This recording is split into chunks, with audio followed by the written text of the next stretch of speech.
ಮಂಗಳೂರಿನ ಅತ್ಯಂತ ಪುರಾತನ ಚರ್ಚ್ಗಳಲ್ಲಿ ಒಂದಾಗಿರುವ ಉಳ್ಳಾಲ ತಾಲೂಕಿನ ಪಾನೀರ್ ಅವರ್ ಲೇಡಿ ಆಫ್ ಮರ್ಸಿ ಚರ್ಚ್ನಲ್ಲಿ ಯೇಸು ಕ್ರಿಸ್ತನ ಪುನರುತ್ಥಾನದ ಸ್ಮರಣಾರ್ಥ ಈಸ್ಟರ್ ಜಾಗರಣೆಯ ಆಚರಣೆ ಶನಿವಾರ ರಾತ್ರಿ ಶ್ರದ್ಧೆ ಮತ್ತು ಭಕ್ತಿಯಿಂದ ನಡೆಯಿತು. ಶನಿವಾರ ಸಂಜೆ ಕತ್ತಲಾಗ್ತಾ ಇದ್ದಂತೆ ಚರ್ಚ್ ಮುಂಭಾಗದಲ್ಲಿ ಈಸ್ಟರ್ ಜಾಗರಣೆ ಪ್ರಾರ್ಥನೆಯೊಂದಿಗೆ ಕಾರ್ಯಕ್ರಮಗಳು ಪ್ರಾರಂಭವಾದವು.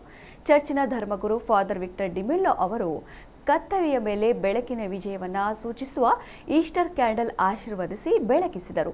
ಬಳಿಕ ಹೊಸ ಅಗ್ನಿಯನ್ನ ಆಶೀರ್ವದಿಸಿದರು. ಭಾಗವಹಿಸಿದ ಪ್ರತಿ ಕ್ರೈಸ್ತರು ಮೊಂಬತ್ತಿಗಳನ್ನು ಬೆಳಗಿ ಬೆಳಕಿನ ಸ್ವರೂಪಿ ಆಗಿರುವ ಯೇಸು ಕ್ರಿಸ್ತರನ್ನ ತಮ್ಮ ಮಧ್ಯೆ ಸ್ವೀಕರಿಸಿ ಕ್ರಿಸ್ತರು ಮನುಕುಲವನ್ನ ಬೆಳಗುವ ಬೆಳಕು ಎಂಬ ಉದ್ಘೋಷಗಳೊಂದಿಗೆ ಮೆರವಣಿಗೆಯಲ್ಲಿ ಚರ್ಚ್ ಒಳಗೆ ಪ್ರವೇಶಿಸಿದರು. ದೇವರು ಈ ಲೋಕವನ್ನ ಸೃಷ್ಟಿಸಿದ ಬಗೆಗಿನ ಬೈಬಲ್ನಲ್ಲಿರುವ ಉಲ್ಲೇಖ ಹಾಗೂ ದೇವರ ಮಹತ್ ಕಾರ್ಯಗಳ ಕುರಿತ ಬೈಬಲ್ ಏನು ಹೇಳುತ್ತದೆ ಎಂಬುದನ್ನು ವಾಚಿಸಲಾಯಿತು.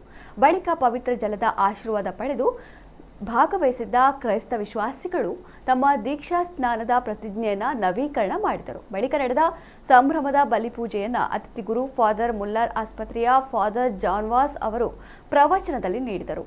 ಈಸ್ಟರ್ ಆಚರಣೆಯ ಮಹತ್ವವನ್ನು ಅವರು ವಿವರಿಸಿದರು.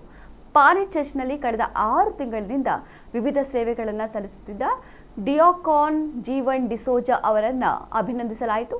ಈಸ್ಟರ್ ಈವ್ ಬಳಿಕ ಇಂದು ಕ್ರೈಸ್ತರು ತಮ್ಮ ಮನೆಗಳಲ್ಲಿ ಈಸ್ಟರ್ ಹಬ್ಬವನ್ನ ಸಂಭ್ರಮದಿಂದ ಆಚರಿಸಿದರು.